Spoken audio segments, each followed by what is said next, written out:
Estamos no dia 1º de abril de 1835. O padre Francisco José Tavares da Gama encerra a missa dedicada ao Espírito Santo na Igreja da Madre de Deus, no centro do Recife. 8 anos antes, a cidade tinha se tornado a capital de Pernambuco. A consagração religiosa faz parte da solenidade de instalação da Assembleia Legislativa Provincial. É um momento histórico. Depois de muita luta por autonomia política, muito sangue derramado em insurreições, Pernambuco pela primeira vez terá o poder de redigir as suas próprias leis.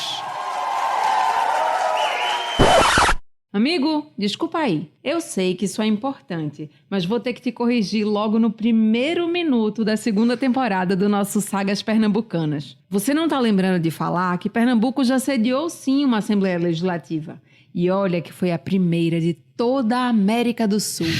Lá em 1640, na época da ocupação holandesa, e que o próprio príncipe Maurício de Nassau... Calma, Clarissa, calma. Eu sei, eu juro que a gente vai falar disso. Mesmo tendo sido uma coisa que só funcionou por 9 dias. Ainda assim, é um registro de suma importância. Fato, mas agora eu tô falando dessa nossa Assembleia aqui, que até hoje tá gerando na alta. Tá, eu vou conter a minha empolgação pernambucana. Segue o fio. Isso, mas fica aí, pô. Bora dividir essa intro. Show!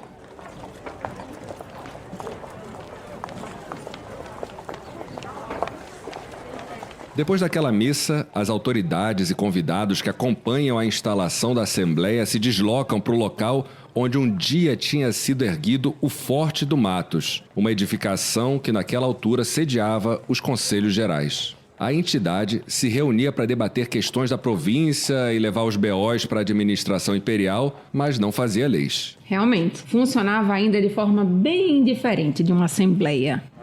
E lá no Forte do Matos, passam a assistir às honras militares com salvas de tiros de embarcações de guerra, enquanto esperam pelo discurso do presidente da província. E o presidente da província, que caminha com passos firmes até o púlpito, sob grande expectativa, não é mais o general Lima e Silva. O militar que presidiu a comissão contra Frei Caneca agora ocupa o posto mais alto da política brasileira, o de regente do Império.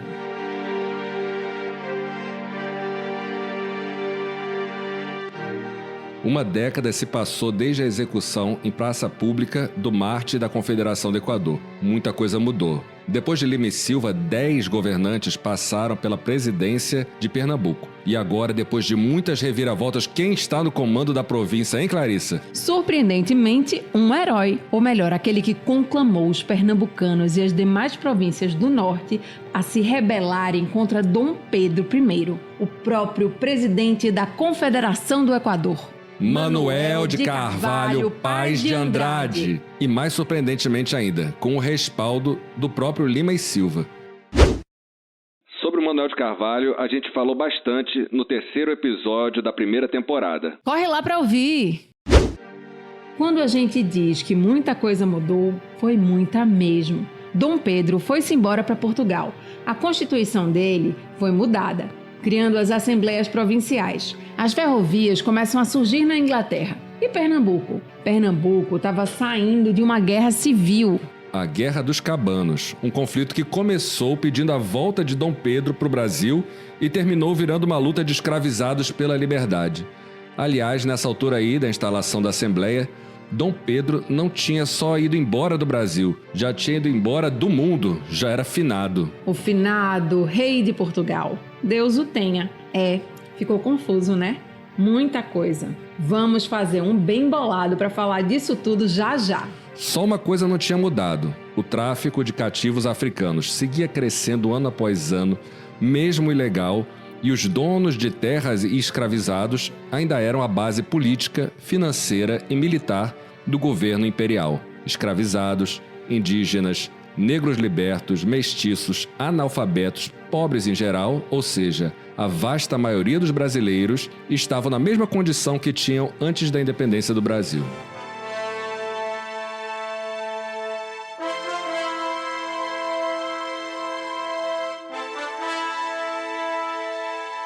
Mas Manuel de Carvalho estava feliz e cheio de esperança naquele dia de inauguração da Assembleia. Ou como ele dizia... cheio do maior júbilo e prazer. Olha, lá ele. E seguiu lendo seu discurso sobre a situação da província. Manuel de Carvalho admite aos deputados eleitos que a Guerra dos Cabanos havia não só ceifado muitas vidas, mas arruinado o tesouro pernambucano. Também defende a urgência de um censo para ajudar a formular políticas públicas e planejar estratégias para o desenvolvimento. O presidente da província aborda ainda a questão das cadeias lotadas, com navios sendo usados como prisões. As prisões que existem, além da sua insuficiência, servem mais de vergonha ao Estado do que de castigo, correção ou segurança dos criminosos. Manuel de Carvalho fala do desmatamento sem controle, defendendo a conservação das matas e a plantação de bosques artificiais. Cita o estado deplorável das pontes e a necessidade de melhorar o escoamento da produção. A agricultura, que é e será por longos anos a indústria essencial do nosso solo e que forma a nossa mais sólida e permanente riqueza, reclama de vós, senhores, o maior impulso e proteção. Defende ampliar a capacidade do porto. Cita o problema da falsificação das moedas de cobre. Preocupa-se com a instrução pública, as obras atrasadas, mas no meio de tantos problemas, aponta para um futuro melhor a partir do trabalho da Assembleia Provincial.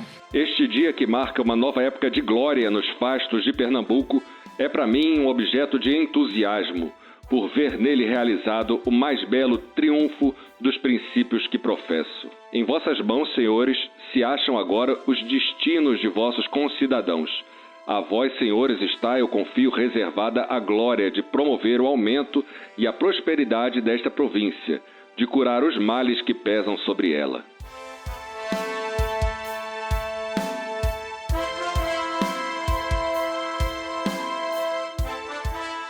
Mas nem tudo são flores. A coisa era complexa.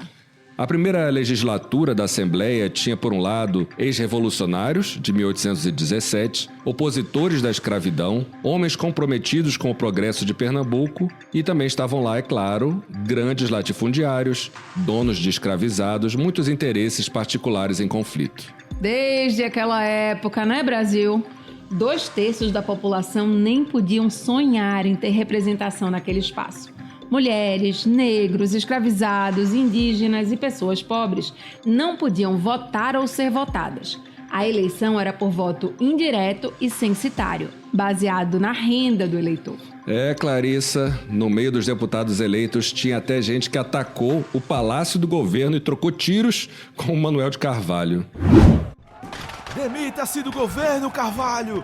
Carvalho é madeira velha! Carvalho é madeira velha, mas cozinha bem um carneiro. Fogo! É a oposição que chama, né? Pro bem ou pro mal, assim era a política de Pernambuco e do Brasil naqueles anos.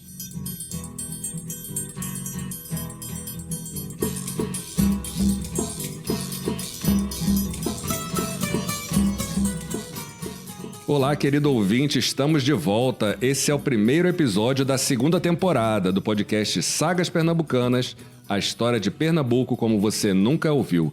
Essa temporada, que se chama Voz e Força do Povo, está sendo realizada em comemoração aos 190 anos da Assembleia Legislativa de Pernambuco, a ALEP. Eu sou André Zahar e divido mais essa viagem pela história de Pernambuco com a minha amiga Clarissa Falbo. Olá, André. Olá, ouvinte. É um prazer estar de volta nessa mega produção da Superintendência de Comunicação da ALEP. Se estiver gostando, já curte aí, segue a gente, avalia com 5 estrelinhas no seu tocador de podcast preferido, indica para as amizades, fortalece o movimento e faz essa história chegar até aquele tio, aquele avô. Ou tio-avô. Sim, aquele parente saudosista que vai adorar conhecer melhor o passado de Pernambuco. E por que não, a um jovem ou uma jovem da geração Z que adora podcast e vai ajudar a passar para frente esse gostoso orgulho de ser pernambucano. Esse episódio se chama Abertura dos Trabalhos.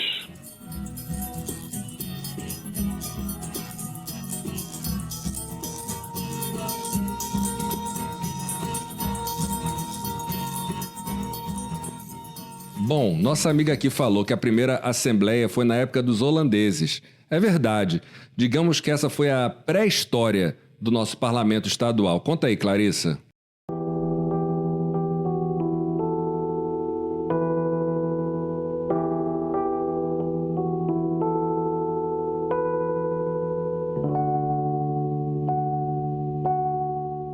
Com prazer.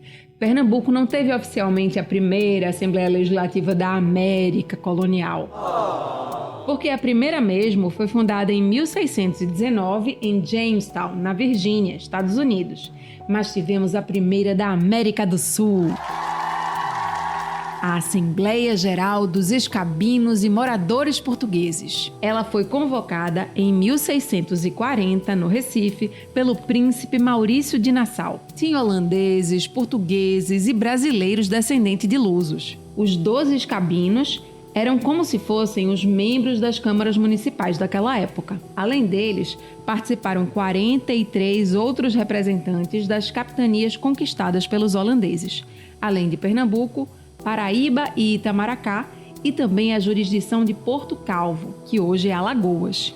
Essa assembleia durou 9 dias. Entre os membros estava João Fernandes Vieira, representante da comunidade da Várzea. Ele seria um dos heróis da restauração pernambucana, ou seja, da expulsão dos holandeses. As reuniões dessa assembleia aconteciam no Palácio das Torres ou Friburgo.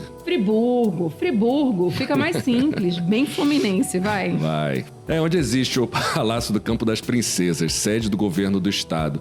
Durante o período da ocupação holandesa, houve ainda uma assembleia com 144 lideranças indígenas, em 1645 em Goiânia. Que massa! Interessante. Feito esse registro, vamos dar um salto na história para o ponto em que a gente terminou a temporada passada e entender como estava Pernambuco e o país depois da Confederação do Equador. Bora entender como estava esse jogo político.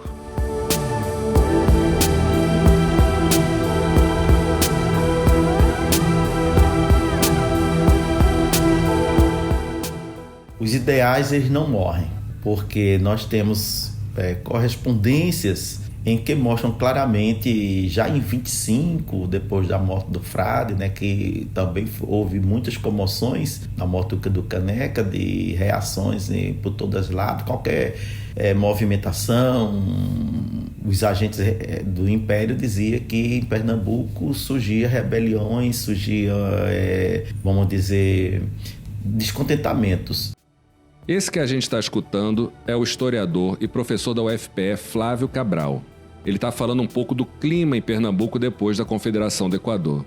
Ficou difícil ainda para o imperador e os agentes do Império, da governabilidade, manter o equilíbrio em Pernambuco. Quer dizer, primeiro porque o governo fica na mão do Lima e Silva, né, que foi responsável pela morte do Frei Caneca, para cumprir essas ordens imperiais. E continuava-se a ter reuniões, né? De um lado, o grupo que apoiava o imperador queria manter um equilíbrio, principalmente sobre sua imagem, e o segundo é que o outro grupo, descontente, vai então continuar a fazer, vamos dizer, reações. Aqui em Pernambuco, como no país de forma geral, a independência em 1822 não trouxe uma grande transformação social e econômica. O regime continua sendo uma monarquia no meio das repúblicas fundadas em países que tinham ficado independentes da Espanha. A base da economia é o agro, e a terra fica concentrada nas mãos de poucos proprietários. A maior parte da população vive no campo e é analfabeta. Os escravizados, que eram 1/3 da população, não eram sequer citados na Constituição de 1824. Aquela Constituição empurrada goela abaixo por Dom Pedro depois de dissolver a Constituinte. Aquele episódio que foi a gota d'água para entornar o caldo da Confederação do Equador. É a Constituição que cria o famigerado poder moderador. Esse quarto poder que dá ao imperador um status inviolável, sagrado. Ele não estava sujeito a responsabilidade alguma. Ainda podia dissolver a Câmara dos Deputados antes do término dos mandatos e convocar novas eleições parlamentares. As visões e divisões políticas dessa época eram sobre como manter a unidade territorial do país, se o poder devia ser centralizado ou as províncias deviam ter mais autonomia. e como ficaria a organização das Forças Armadas. Esses eram os grandes temas. De resto, não havia um sentimento nacional. A política era território de rivalidades regionais. A polarização maior ficava entre os absolutistas, ou caramurus, e os liberais. Os absolutistas eram muitos deles portugueses, compostos na administração pública, no exército e no alto comércio. Eles defendiam que a ordem e a propriedade precisavam ser garantidas por um imperador forte. Consideravam que as ideias democráticas iam acabar dividindo o país literalmente, e não tinham problema se o imperador saísse da legalidade de vez em quando. Poderes absolutos, né? O Estado sou eu, essas coisas. Pois é, os liberais defendiam mais liberdades individuais, representação política mais ampla dos cidadãos, autonomia para as províncias. Alguns até aceitavam a ideia de uma monarquia constitucional, ou seja, um rei que não estivesse acima das leis. Entre eles, porém, tinham os mais exaltados, os que defendiam o federalismo, ou seja, muito mais poder e recursos para as províncias, e alguns defendiam também a república. Agora adivinha quem? Dom Pedro, depois de fechar uma constituinte para redigir uma constituição só dele, escolheu para ficar ao seu lado. Te dou 3 segundos para pensar. Essa foi fácil. Depois que derrotou Pernambuco na Confederação do Equador, Dom Pedro nem escondia mais o quanto era autoritário. Tanto o ministério como o círculo íntimo dele, os amigos, eram burocratas e comerciantes portugueses. Com isso, os brasileiros vão engrossando cada vez mais as críticas dos liberais. Suspeitam que Dom Pedro vai tentar reconduzir o Brasil à condição de Reino Unido a Portugal, especialmente depois da morte do pai dele, o rei Dom João VI, em 1826, por sinal de indigestão, depois de encher o bucho numa grande ceia. Eita, Dom João, Deus abençoe! Ou não, vamos falar mais desse apetite dele daqui a pouco.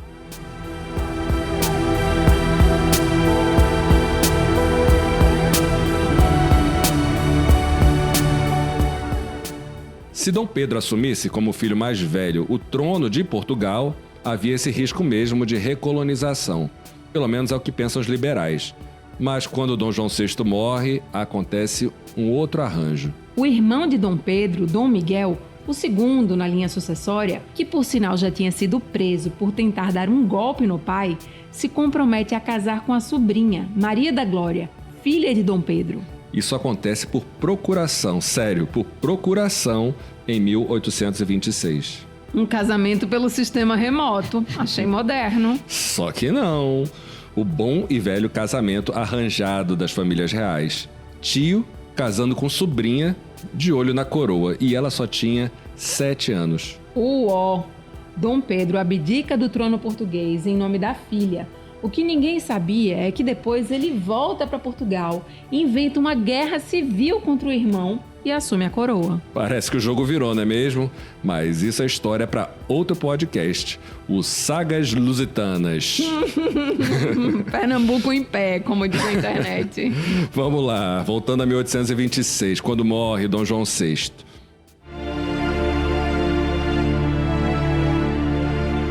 Nessa mesma época, o Brasil enfrenta a guerra na província Cisplatina, no extremo sul, que tinha proclamado a independência em relação ao Brasil.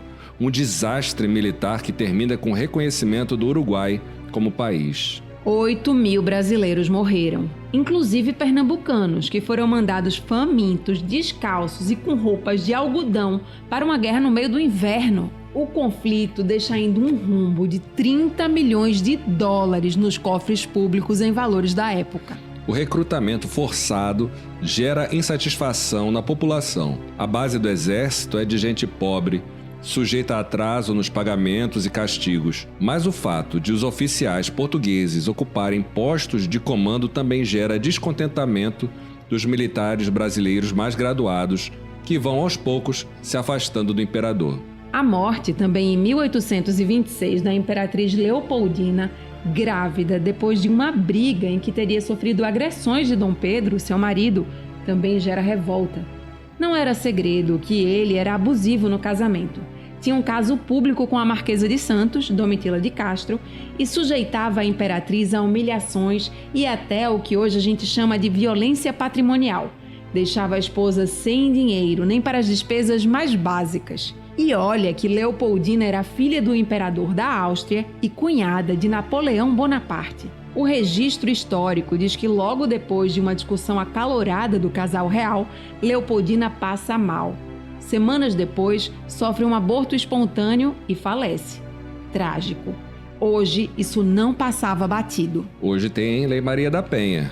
Naquele mesmo ano de 1826, o ano da morte de Dom João VI e da Imperatriz Leopoldina, acontece a abertura do Senado e da Câmara reunidos em Assembleia Geral.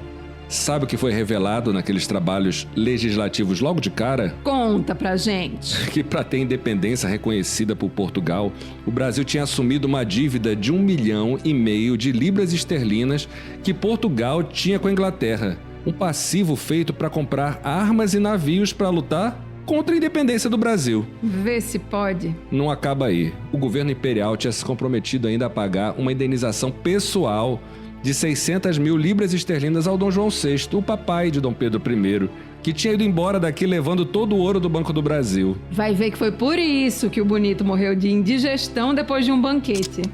Aqui em Pernambuco, o seguinte é esse. Os apoiadores de Dom Pedro formam uma sociedade coluna do trono e do altar. O grupo dos opositores são os Carpinteiros de São José. Por sinal, um nome de bloco de carnaval, parece, né? Essas sociedades funcionam como embriões de partidos políticos. Para tentar apaziguar os ânimos entre os liberais exaltados e os absolutistas, ou melhor, para proteger seus patrimônios, homens ricos de Recife e Olinda fundam a Sociedade Patriótica Harmonizadora, uma espécie de partido de centro.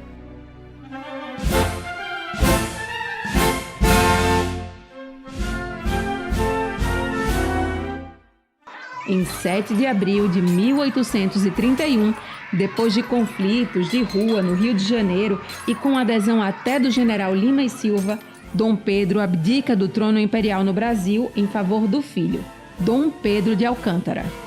É uma forma de garantir a continuidade do sistema monárquico, mas também é uma vitória dos liberais moderados. Esse fato é considerado a nacionalização da independência, agora com um brasileiro comandando o Brasil. É, tipo uma independência dentro da independência. Não é à toa que a melodia do hino nacional brasileiro foi composta por Francisco Manuel da Silva logo nesse mês de abril de 1831, quando acontece a abdicação do Dom Pedro I.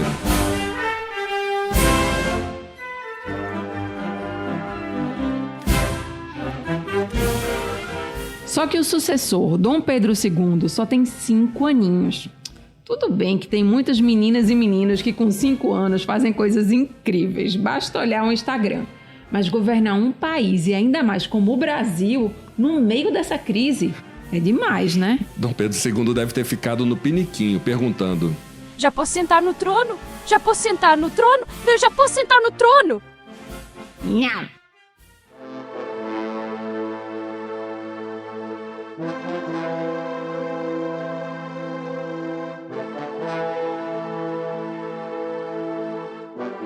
Pois é, por falar em crise, agora é que a coisa vai desandar de vez.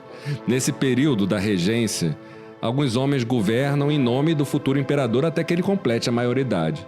De início, esse governo tem um perfil liberal, moderado, depois a coisa muda de figura. Sim, ali de 1831 a 1834 acontecem vários avanços para reduzir o poder monárquico, ampliar os direitos individuais e dar mais autonomia para as províncias. Logo em 1831, o Brasil passa a ter a primeira lei proibindo o tráfico de escravizados, declarando livres os africanos que desembarcassem no Brasil vindos do exterior. É a Lei Diogo Feijó, que infelizmente não pegou. Ficou conhecida como Lei para Inglês Ver. Entre 1831, ano em que o tráfico foi declarado legalmente proibido, e 1835, entram clandestinamente no Brasil cerca de 83 mil africanos escravizados. 83 mil! Nos 5 anos seguintes, foram mais 255 mil, o triplo do período anterior. Outros 400 mil chegaram até 1850. ano da Lei Eusébio de Queiroz, que definitivamente proíbe o tráfico.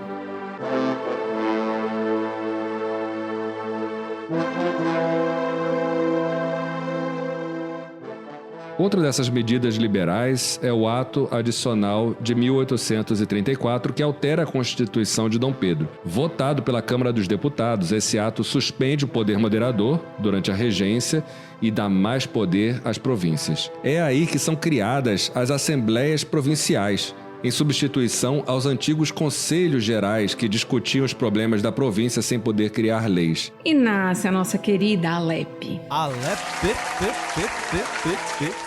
Só que eu não disse que nesse período regencial a coisa ia desandar de vez? Então, nessa época estouram revoltas em tudo que é canto.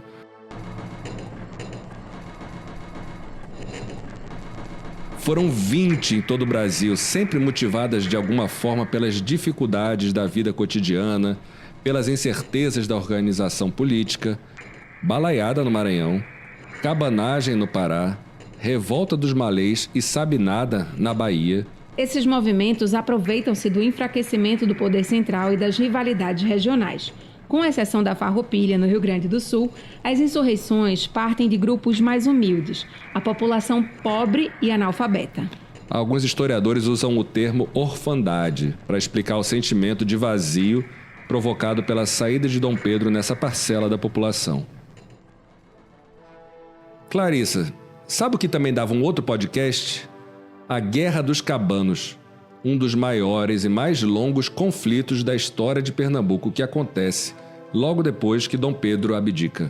Vem aí, numa próxima temporada do Sagas Pernambucanas. Olha aí, ouvinte, se você acha que a gente deve fazer uma outra temporada do Sagas sobre isso, deixa um comentário pra gente. Por enquanto, vamos dar só uma geralzona.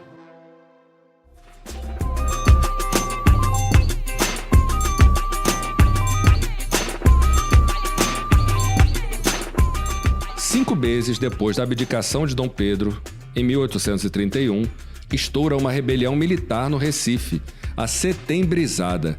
Os rebeldes fazem uma espécie de arrastão no comércio e dominam a cidade por 3 dias. Soltam os presos da cadeia e conclamam escravizados e pessoas da plebe. Cerca de 130 pessoas morrem. Depois da Setembrizada, acontece a Novembrada, em que os liberais exaltados tentam afastar na marra os portugueses dos cargos públicos e expulsar da província os absolutistas mais ferrenhos. Em 1832, senhores rurais absolutistas, como os capitães mores de Flores, José da Costa Nunes, e de Santo Antão, Domingo Lourenço Torres Galindo, passam a conspirar pela volta ao trono de Dom Pedro I.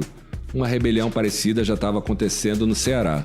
Eles não aceitam que pessoas que não são da família real mandem no país. Quando o movimento explode no Recife e acontece o levante de Torres Galindo no interior, o governo da província convoca o povo a defender as instituições. As forças do governo, junto com populares, derrotam a rebelião no Recife, com a participação importante dos estudantes de direito do curso jurídico de Olinda. Mas os principais líderes escapam e vão auxiliar os partidários no interior. Começa aí a Guerra dos Cabanos. A Revolta dos Cabanos acontece em Pernambuco e Alagoas entre 1832 e 1835. Mobiliza pequenos agricultores da Zona da Mata e do Agreste na luta pela volta de Dom Pedro I ao Brasil e na defesa da religião católica. Os combates acontecem nas zonas menos povoadas e nas matas de difícil acesso. Em Pernambuco, na região do Una, como em Água Preta, e de Panelas, e em Alagoas, em Barra Grande e Palmeira. A revolta iniciada nos quartéis ganha apoio das massas. O povo segue no combate mesmo quando os líderes poderosos são presos ou desistem de lutar. Aos poucos, o comando passa para os líderes da plebe, como o ex-sargento do Exército Vicente Ferreira de Paula.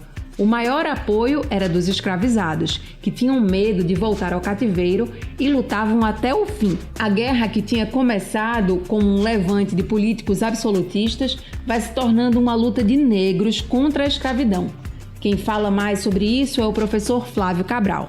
Então são esses movimentos que a gente vê, que eu acho que é um dos mais interessantes da história, que é a participação do povo mesmo, de contestando e aproveitando a brecha, porque vamos ter elementos da política, né, dos grandes senhores partidários pelo regresso de Dom Pedro, aí o nome Caramurus ou regressista, que aproveitaram a deixa para levar seus escravizados e outros grupos a apoiarem os seus projetos. Mas só que essas pessoas estavam nessas sublevações também por conta dos seus interesses, né? A questão da terra, a questão da alimentação, de educação, de participação da população, que sempre estiveram fora desses processos, quer dizer, políticos. Os cabanos, esse nome vem das cabanas que eles usavam para se abrigar nas matas.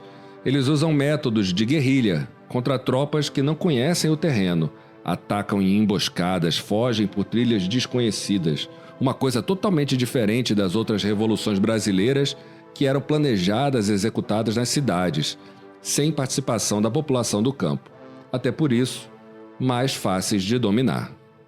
Os conhecedores da região colocavam uns gravetos com mato, o cara vinha correndo, caía para um buraco. Ou lá de cima das árvores, viam quem vinham passando e sacudia alguma coisa que matavam os soldados, né? Tem momentos que os soldados estão apavorados, que como você vai caminhar por uma área com um terreno completamente minado, porque não sabia onde era. E às vezes os cabanos levavam você para determinada situação de uma emboscada, de ir para uma área que eles não sabiam onde estavam. Quando estavam lá, eram pegos de surpresa. Então você vê os comandantes militares que foram deslocados para o interior, a correspondência para a presença da província, contando, olha, a coisa está seríssima. E depois faltou comida.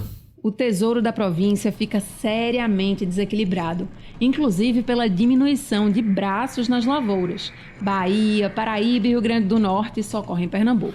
O jogo só vira quando Manuel de Carvalho assume a presidência da província em janeiro de 1834. Agora alinhado à regência, ou seja, ao governo imperial. Ele, que tinha sido eleito senador pela Paraíba um ano antes, chega botando quente. Manda as lideranças presas para Fernando de Noronha e bota a prêmio a cabeça dos chefes do movimento. Mas quando recebe literalmente a cabeça de um dos líderes cabanos, fica um pouco chocado. Estila, pensando se não foi um pouco longe demais. As prisões vão ficando cheias. Manuel de Carvalho parte pessoalmente para a zona de guerra.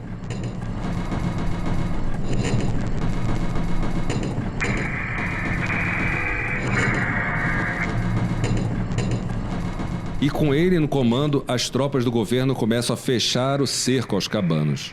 Vão destruindo plantações, incendiando palhoças e deixando os cabanos sem mantimentos, roupas, munições e remédios, vivendo à base de farinha com água. No meio do conflito, em setembro de 1834, Dom Pedro I morre em Portugal. Aí Manuel de Carvalho dá um ultimato aos cabanos para se entregarem. No começo do ano seguinte, Carvalho ainda enfrenta um motim no Recife de tenentes-coronéis, os irmãos Francisco e Antônio Carneiro, que tentam forçá-lo a renunciar. É a carneirada que cerca o palácio do governo com uma multidão, no momento em que Manuel de Carvalho estava apenas com 30 soldados para defendê-lo. Demita-se do governo, Carvalho! Carvalho é madeira velha! Carvalho é madeira velha, mas cozinha bem um carneiro. Fogo!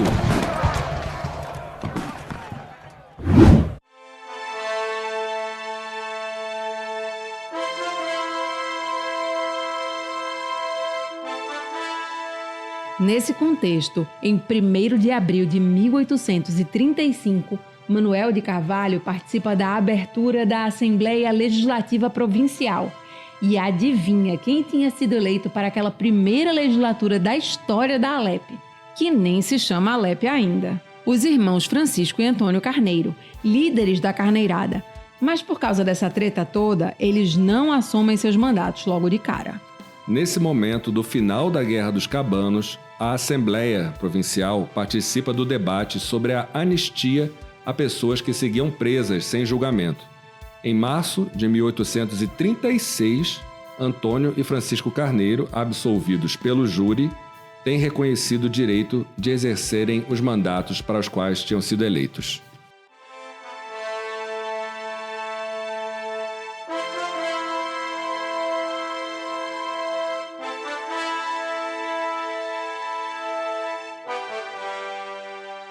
Agora fiquei curiosa para saber mais sobre essa primeira legislatura da Alep.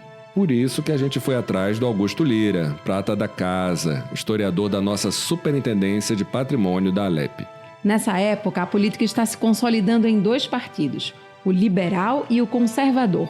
Por um lado, esses 2 grupos políticos agem de forma parecida na defesa dos seus interesses. Mas, de acordo com Augusto Lira, não dá para negar que há grandes temas em debate sobre a organização do Estado, as liberdades políticas, a representatividade e a escravidão. Tá, mas o que muda de fato com a instalação da Alep?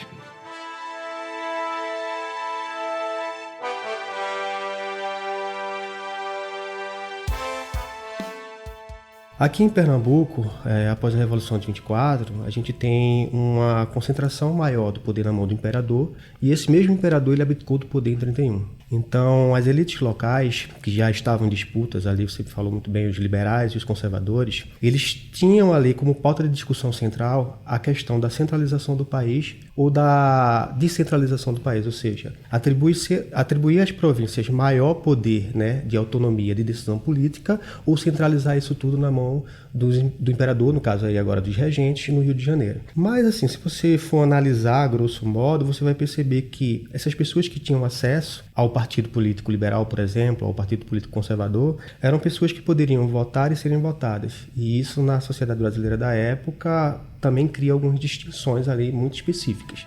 Quando o nosso historiador fala de distinções muito específicas, se refere ao fato de que naquele sistema a eleição é indireta e censitária. Para votar, é necessário ter renda anual de 100 mil réis e para ser candidato é preciso ter renda mínima de 400 mil réis. Está expresso na Constituição de 1824. Podem votar apenas homens maiores de 25 anos ou de 21, se forem casados, bacharéis, oficiais militares ou clérigos. Há restrições também para ex-escravizados libertos e não católicos. Então, a gente tem uma sociedade bem hierarquizada, né? Ou seja, o poder econômico é um poder que rege as eleições. A gente tem que encarar como esses grupos estão agindo, mas também tentar perceber como cada ator está agindo dentro desse grupo, porque ser liberal e ser conservador nessa época é algo que não é tão simples de se resolver, e por se tratar de elites locais, né, em relação ao poder local, elas estão sempre buscando seus interesses. Olha, o que é que a gente vai ter aqui nessa época? A gente vai ter os liberais, a gente vai ter os conservadores, e a gente tem ali, pelo meio desse grupo aí, dentro de uma tendência mais conservadora, mas é um outro tipo de conservadorismo, a família Cavalcante, né? Então, o pessoal que era partidário dos Cavalcantes, eles eram um tipo de elite que lutavam mais ou menos, assim, digamos, em causa própria. Tanto é que quando vai ser destituído o presidente, né, Augusto Lira está falando aqui de Francisco de Paula Cavalcante de Albuquerque, o Visconde de Suassuna, que se elege deputado provincial e logo depois vai ocupar a presidência da província. O grupo político dos Cavalcante, com Teiti, como os mais velhos gostam de frisar, representa 1/3 dos votos na Assembleia. Augusto Lira explica que a Assembleia nasce com muito poder. Era praticamente como se estivesse acima do presidente da província. Esse atuava mais como um mediador da relação entre os poderes da província e o poder central. A Assembleia podia deliberar sobre a divisão administrativa da província, criação de impostos, instrução pública, questões de polícia, obras públicas, empregos públicos, assistência médica e até sobre a divisão eclesiástica da província, já que nessa época o catolicismo era a religião oficial do Estado. A Assembleia também atuava nas disputas locais e tinha diálogo com a sociedade por meio das petições que chegavam e das leis que fazia para categorias, como professores. As maiores despesas que a Assembleia aprova nesses anos iniciais são para a força policial, obras públicas e empregos provinciais. A preocupação nas leis da época em organizar a arrecadação de impostos e promover o desenvolvimento da província. Ou seja, modernizar as vias de transporte e comprar máquinas para a produção do açúcar. Essa primeira legislatura dura 2 anos, vai até 1837 e tem 36 deputados, sendo 10 padres. Os demais são comerciantes, bacharéis, senhores de engenho, jornalistas e personalidades locais. Como a gente falou antes, teve deputado que lutou em 1817, que participou da Confederação do Equador, que enfrentou os cabanos e tinha os políticos experientes, ex-membros dos conselhos gerais, 2 ex-presidentes da província, inclusive.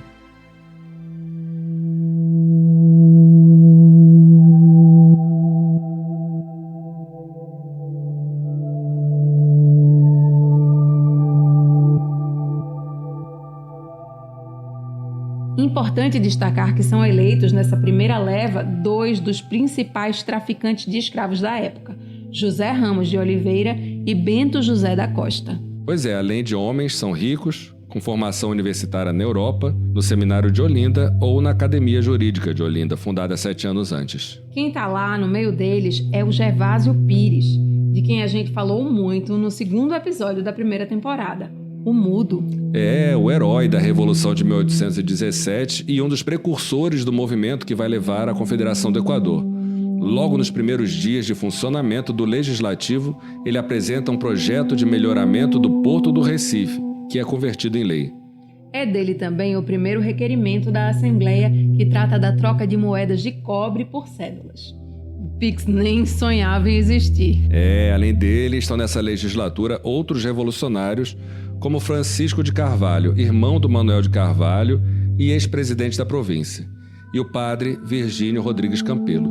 Também tem gente que vai participar anos depois da Revolução Praieira, como o liberal Joaquim Nunes Machado.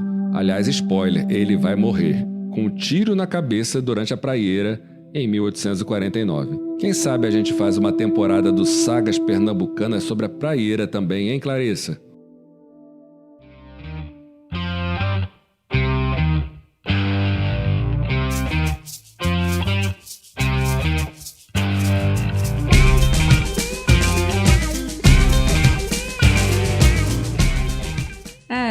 Quem sabe, você só me arrumando trabalho, hein, André? Mas eu gosto. No caso de Nunes Machado, que era chefe de polícia do Recife, tem uma curiosidade. Ele quase fica de fora da primeira legislatura por erro ou engano na soma dos votos, como disse a imprensa da época. Na primeira contagem, ele tinha recebido 148 votos. Depois, contaram de novo e só eram 104. Então, no começo, ele fica como suplente e depois acaba assumindo uma vaga na Assembleia. Curioso, né? Como a gente falou, além disso, eram 10 padres nessa legislatura. Isso tem a ver com o vínculo entre a igreja e o Estado e também com acesso ao conhecimento. Muitas famílias encontravam no seminário a única oportunidade de formação superior. Então encaminhavam os filhos para o Seminário de Olinda, que desde 1817 é uma referência na formação de intelectuais no Brasil. Entre os padres está o mais votado daquela eleição, Miguel do Sacramento Lopes Gama, editor e redator do jornal O Carapuceiro, que recebeu 531 votos. Vamos perguntar sobre ele para o historiador Augusto Lira. A gente pode afirmar que ele era uma oposição muito grande ao governo, né, provincial da época, né? E ele era uma pedra no sapato dos conservadores. Tanto é que a vitória dele incomodou muito os Cavalcantes. Eles ficaram assim, poderiam perder para qualquer pessoa, menos, né, perder em primeiro lugar para o padre Carapuceiro, né, como a gente pode dizer. Com relação aos ideais liberais dele, ele era considerado um liberal de pensamento tipicamente republicano, né, assim, egresso das revoluções e assim. O Gilberto Freire faz comentários sobre ele e todos os outros como um exímio orador. Ele era um conquistador das massas, um grande sedutor. E por ser um liberal, a gente imagina que ele teve grande influência nessa primeira legislatura e nesse primeiro período. E o primeiro deputado no rol dos presidentes da Alep é Tomás Antônio Maciel Monteiro, ligado aos Cavalcante. Um dos primeiros assuntos discutidos pela legislatura inaugural da Assembleia é a anistia para os presos políticos. A bancada de oposição ao Manuel de Carvalho pede que seja criada uma representação para levar à Assembleia Geral, que reúne Câmara e Senado federais, um documento pedindo a anistia para todos os crimes políticos que têm tido lugar nesta província, qualquer que seja a espécie, o grau e o tempo em que foram cometidos. E assim foi feito. Essa matéria é aprovada pela Assembleia Provincial e depois pela Câmara dos Deputados e pelo Senado. onde, curiosamente, quem vota pela anistia, incluindo até os cabanos, é o agora senador Manuel de Carvalho. E sabe sobre o que trata a primeira lei da Assembleia Legislativa de Pernambuco? Não tenho a menor ideia. Mentira, sei sim. Augusto Lira me mandou essa lista todinha de leis. Ah, você não vale. Brincadeira. Fala aí pra gente. Essa primeira lei fala dos festejos pela instalação da Assembleia. A segunda, proposta por Gervásio Pires, já traz um tema mais atual. Autoriza o executivo da província a fazer plantas e orçamentos para a obra de melhoria do Porto do Recife. Valeu, Gervásio, meu garoto.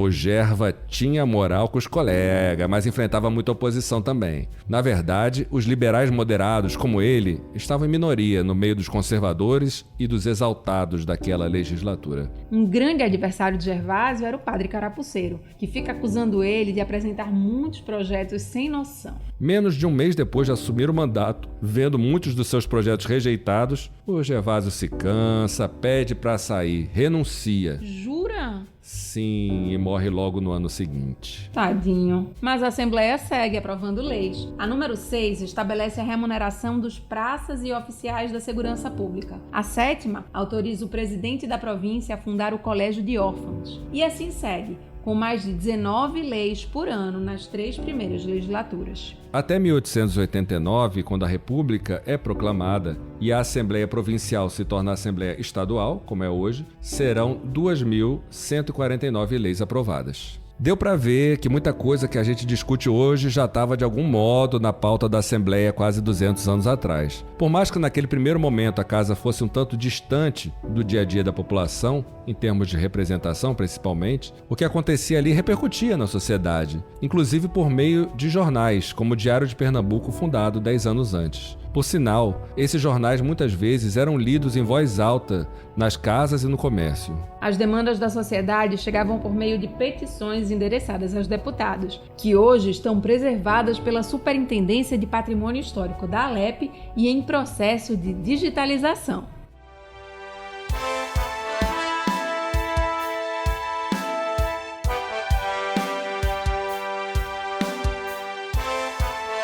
A Assembleia é um avanço, que nasce de ideais revolucionários como os da Confederação do Equador, com todas as complexidades da política. Mas ela vai participar, nos anos seguintes, de lutas por democracia e direitos para a população, lutas que nunca terminam. Pois, como disse lá no começo o professor Flávio Cabral, os ideais não morrem. Os sonhos não envelhecem. Mas, no entanto, como a história não caminha sempre na mesma direção, um ano depois de instalada, a maré muda no país e em Pernambuco. Em 1836, com os Cavalcante no comando da província e do Legislativo Provincial, a Assembleia abre os trabalhos discutindo uma lei que retira muitos dos seus próprios poderes, a Lei dos Prefeitos. Sem falar que nesses 190 anos a Assembleia vai ser fechada 2 vezes por regimes ditatoriais. Mas tudo isso são outros capítulos dessa saga pernambucana.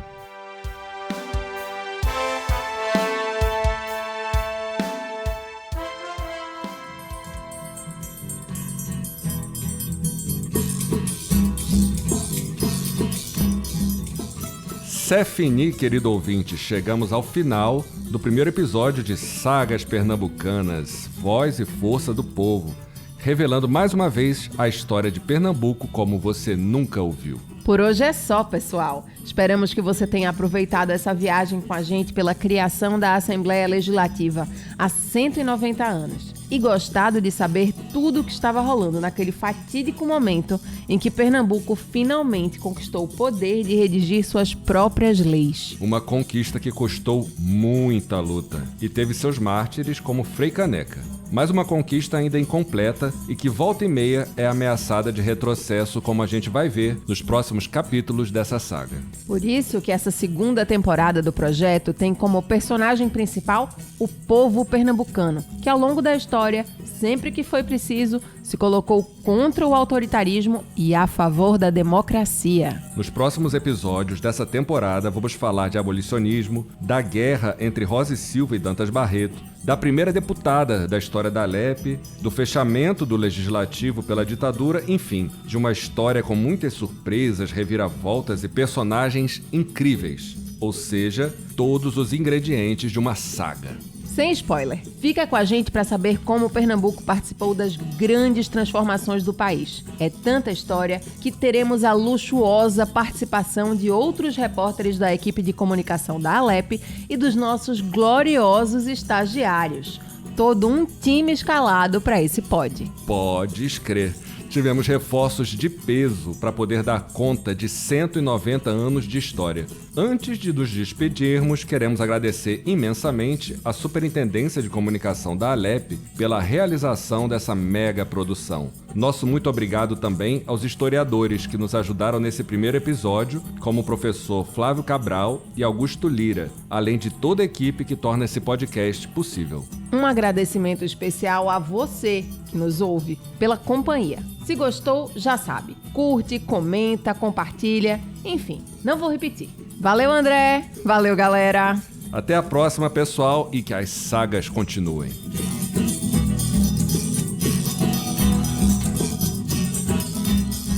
O podcast Sagas Pernambucanas, Voz e Força do Povo é uma realização da Superintendência de Comunicação da Assembleia Legislativa de Pernambuco por ocasião das comemorações de 190 anos da Alep. A coordenação do projeto é de André Zahar, responsável pela pesquisa e pelo roteiro desta edição. A apresentação é de Clarissa Falbo e André Zahar. A edição de som e a sonorização é de Vinícius Costa e Danilo Cavalcante, que também participa das dramatizações. Davi Nascimento é responsável pela trilha sonora. Na trilha complementar, usamos faixas da plataforma Mob Grátis. E a identidade visual é de João Pinheiro. A pesquisa deste projeto teve o apoio da Biblioteca da Alep e da Superintendência de Preservação do Patrimônio Histórico do Legislativo. A trilha sonora desta edição usou trechos do canto gregoriano Veni Creator Spiritus e das músicas Faz a Linha, de Jéssica Caetano e Chico Correa,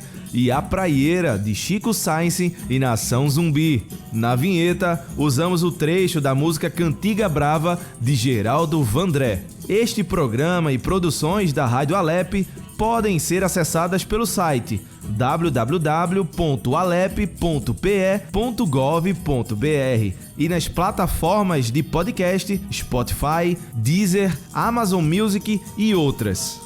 Sagas Pernambucanas, a história de Pernambuco como você nunca ouviu.